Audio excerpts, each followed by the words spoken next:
Hello everyone.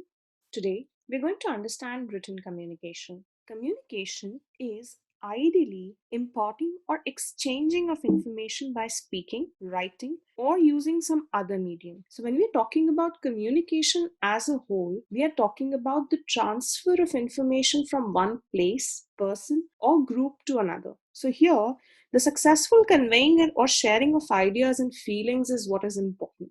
If your ideas or your thoughts are not conveyed properly to the other person would never be able to understand the entire process. Here today, we're going to talk about communication, the communication process. We're going to talk about the importance, the relevance of communication, what makes effective communication, and what is email writing. So, beginning with communication, I hope you've understood that communication is the essence of everything. If you're unable to communicate properly to the other person will never ever be able to understand your thoughts, your ideologies, and your processes. Here, when we are talking about communication, this involves a lot many people. First, it involves a sender, a message, and a recipient. When we are talking about this thing as a whole, a sender is a person who is trying to convey that message. A message is that piece of information that is being conveyed to the other end, and the recipient can be a single person or even can be multiple people, are those people who are at the receiving end. This may sound simple, but the entire communication process is a little complex. Let's understand this. When we are talking about the transmission of message from sender to recipient, it has to be effective, because if there is any hindrance that is caused in this process, the entire process goes in vain. There are multiple things that affect, this communication process. This includes our emotions, because when a person speaks, we get to know what's the kind of emotion the person is trying to display there. Same happens in written communication as well. I don't need you here. First instance, what do you think is the tone of the speaker here? When the speaker seems to be a little annoyed. I don't think this is right for you. Again, evaluate the tone of the speaker. Whereas when it comes to the written communication, let's try understanding it. The environment around was serene. That means this is a kind of love and affection the writer is trying to give and is going to describe the scene. Here, when we are talking about all these hindrances, let's understand what are the varied hindrances that affect this entire process. First, it includes our emotions. Second, the cultural situation, the medium that we're using to communicate, and even our location. At times, we have to speak a little loud because of the background noise that's there. Do you think it's appropriate to speak loud? In certain situations, it's definitely not appropriate. Why? Because this listener at the other end might think that we are yelling at him or her. Thus, the complexity where we're talking about good communication skills is really high. And we have to make sure that we are using this accurately, effectively, and there is no unambiguous communication that is happening. There shouldn't be hidden messages in your communication. If there are any, they should only be understood by the required listener. Let's understand this process in depth further. When we are talking about the factors which ideally affect, the entire process or hinder the entire process, first comes here the medium. When we are talking about the transmission of message from the sender to the recipient, and in this medium, let's suppose we are talking over phone and there's a lot of disturbance in the line. You remember sometime, 20 years back, when we used to communicate over the landline phones, at times there was a lot of disturbance.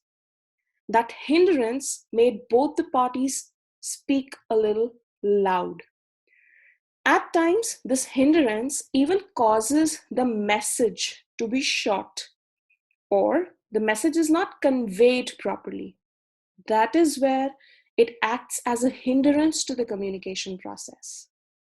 When we're talking about our emotions, when we're talking about the cultural situations, when we're talking about the mediums that we're using, even the location, at times when we have to convey an extremely annoying or extremely happy piece of news, that is where the emotional outburst makes a person shout. Whereas the cultural situation at times is such that the tone of the speaker is a little loud. That is again where the other party might not understand the situation and might call it to be demeaning. The complexity where we are talking about good communication skill is considered to be so desirable by the employers around the world. They need accuracy, they need effectiveness, they need unambiguous communication. Like if I talk about the advertisements today, we all see varied advertisements. If you remember this Axe deodorant advertisement that was flashed, that was aired a few years back, wherein this gentleman applied a little Axe deodorant and he acted as a magnet. All beautiful girls surrounded him. What kind of communication do you think the brand wanted the ultimate audience to have? That this is the deodorant of the hour and it's going to help you attract beautiful ladies, beautiful girls around you. Don't you think this is unambiguous? Because this is not the purpose of the deodorant. The original purpose of the deodorant is simply to keep you fresh throughout the day. So therefore, when we are talking about unambiguous communication, the Red Bull advertisement, it gives you wings. Do you think an energy drink can give you wings? Here is where we are talking about unambiguous communication. And it actually becomes really difficult at times to tell this to people. There are messages that we do not understand. Either we are not able to understand the language, or the information in the message is not accurately displayed. That is where we come to know and understand how important it is to have a proper communication process. When we're talking about the categories of communication, we are talking about verbal or spoken communication, non-verbal communication, written communication, as well as visualization. Here in this entire process, while I'm talking about the categories, you have to take care of a few things. Number one, verbal or spoken communication. That is what we convey while we are speaking or we are talking. So in this verbal or spoken communication, the chances of ambiguity increase. For instance, when you have multiple thoughts in your mind, you want to convey your grades to your parents in your hostel. You want to convey how happy you are living there. You want to convey that they have to submit your fees. You have to convey the food out here is outstanding. You want to convey you've made great friends in the hostel. And imagine talking about a situation like things out here are really great. I'd request you to give my friend my fees and I am enjoying the food in the hostel. When you have multiple thoughts in your mind, at times, conversion of those thoughts onto your speech becomes a little troublesome. You have to make sure that you are absolutely perfect when you're talking about verbal or spoken communication. One, language plays an important role here. When we're talking about language, the speaker plus the listener should be able to understand the same language. Second, the dialect or the tone in which you are speaking should be the same. It's not that I am speaking Latin American English and the listener is an Indian. There's going to be a lot of error there in understanding what I'm trying to say. Coming to the second aspect, we have non-verbal communication. While I'm talking about non-verbal communication, this communication is basically when we are talking about sharing a message without speaking or writing. What all includes here? My facial expressions, my body language. We've all seen at some point in time Charlie Chaplin, Mr. Bean for that matter. All these cartoon characters, Tom and Jerry, they were trying to display their emotions. They were trying to display what they had to just through their body language and their facial communication. At times, even the non-verbal communication is, is brought to a situation where it becomes ambiguous. Let's assume that there's an employee who's received a bad news from the family front, and it's the board meeting. He has to attend it. Thereafter, he has to go back to the family. And during the board meeting, it's announced that this person has got the opportunity for a promotion, which is an international promotion. But this person already has something running in his mind. Now imagine his situation. How would he be feeling? He is still in that dilemma as to what happened at home, what must be the scenario, why is it that these people are calling me early? On the other hand, the board meeting, in the board meeting, it's announced that he has got a promotion. People expect him to be extremely happy, overjoyed.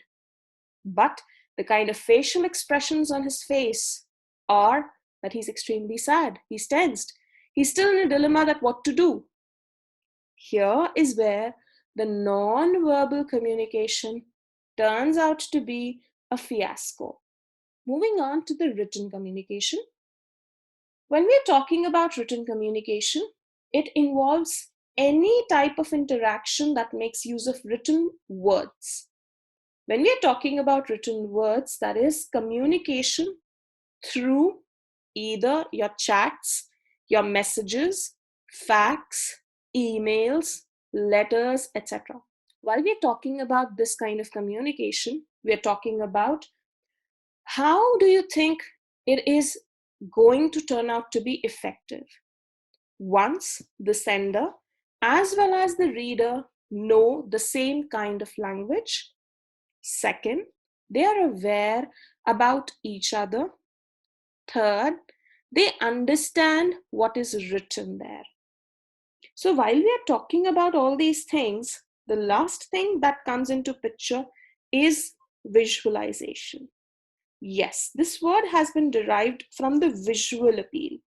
When we are talking about visualization, we are talking about how this medium is going to affect my entire communication process. Visualization is a technique wherein we create images, we create diagrams or animations to communicate a given message. So it's like creating that visual imagery. Like you see those 3D, 4D, 5D, 6D, 7D, 8D movies now these days, they're simply trying to create a visual imagery that has, an effective impact to communicate both abstract as well as concrete ideas.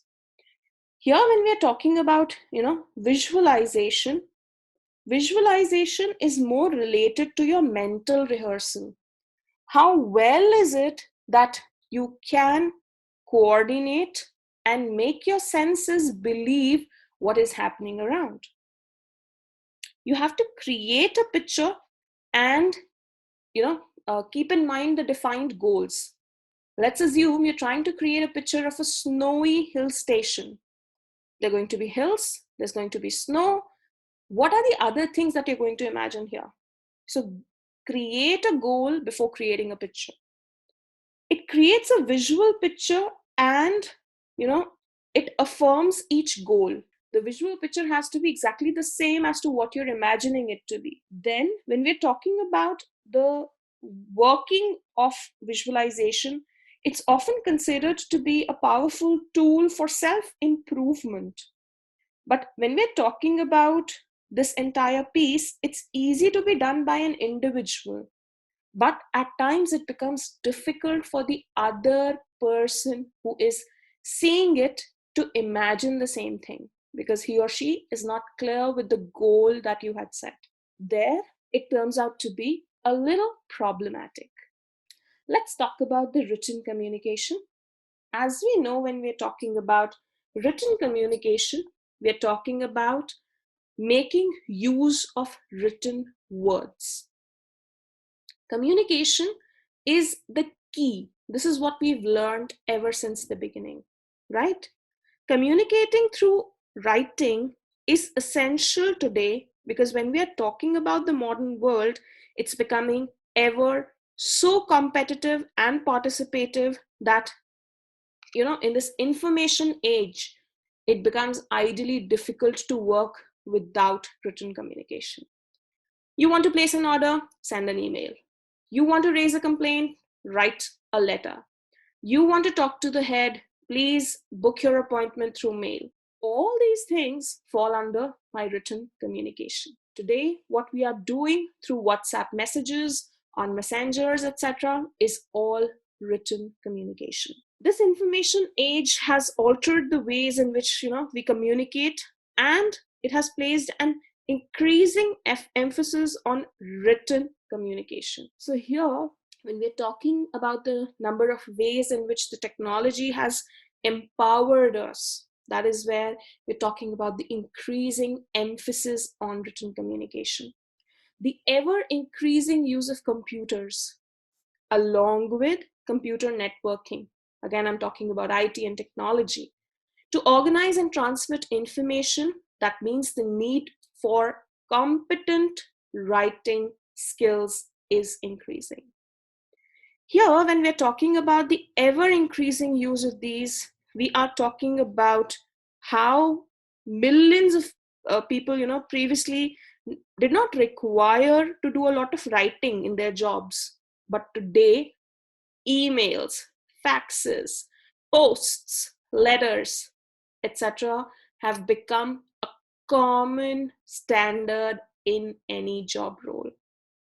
The need to develop good writing skills is not only highlighted by the fact that we are working for the information age, but it is also not uncommon to have business relationships with customers, suppliers, etc., without establishing an effective written medium. I have to place an order to my supplier, send an email, shoot an email.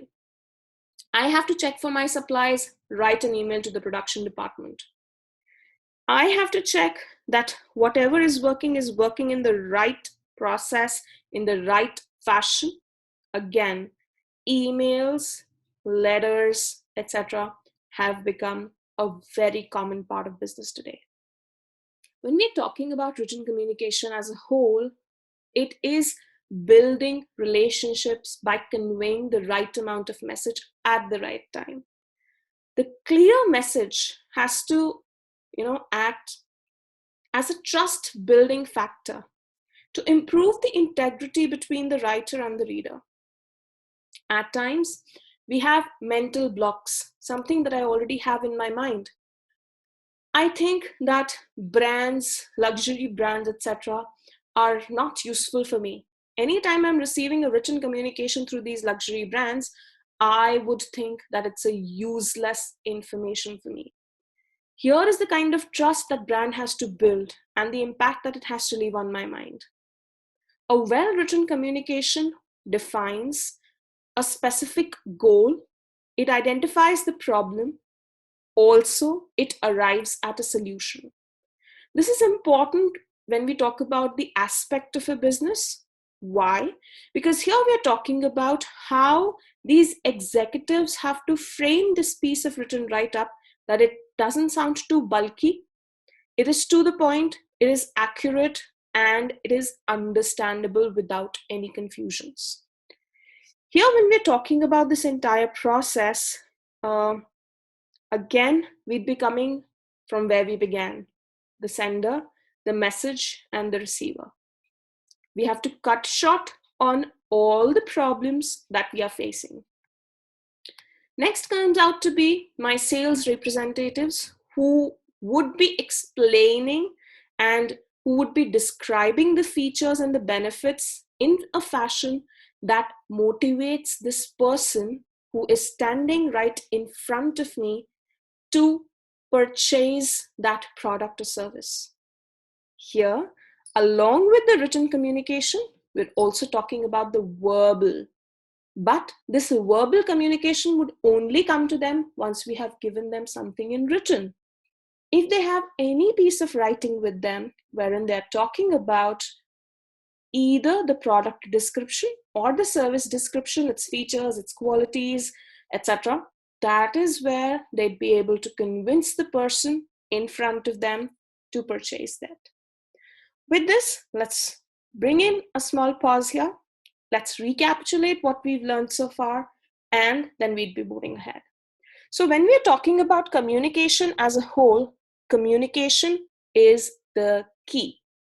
Without communication, it's not possible to send across a message to anybody or to convey your thoughts and ideas to anybody.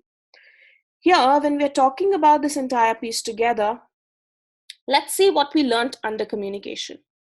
When we're talking about communication, communication can be through any medium: TV, radio, newspapers, books, pamphlets, brochures, emails, letters, anything and everything. We have also seen that even on the television, without speaking a word, we've had multiple silent movies. We've had multiple cartoons that we see, the young ones at our home see, where the information is conveyed just through the body language, which is again non-verbal communication. Next, when we're talking about written plus verbal communication, these are communications that are either done in the form of writing, that is written communication. Verbal or oral communication is done verbally, when the message sent across is sent across through speaking. While we're talking about visualization, we're talking about creating an insight, not just an imagery, but an insight about a given thing. By addressing meaningful problems and difficult discussion, we help people in an organization to be more effective through this medium. Multiple views are there on this when we're talking about the interaction of the human versus the computers, the 3D technology, 4D, 5D, 6D, 7D, etc. Now, when we are talking in typical about written communication, we are talking about how written communication works and how effective this is. When I'm talking about written communication, I'm talking about all the things that are included here. Now, it can be writing, it can be typing, it can be printing symbols, it can be anything that conveys information to the other party. It is helpful because it provides a record of information for reference whenever someone wants to get back to it. Writing is commonly used to share information through books, pamphlets, then we have blogs, we have letters, we have memos, and there are multiple other things involved there. Coming to the business scenario, the written communication today is really important. Why?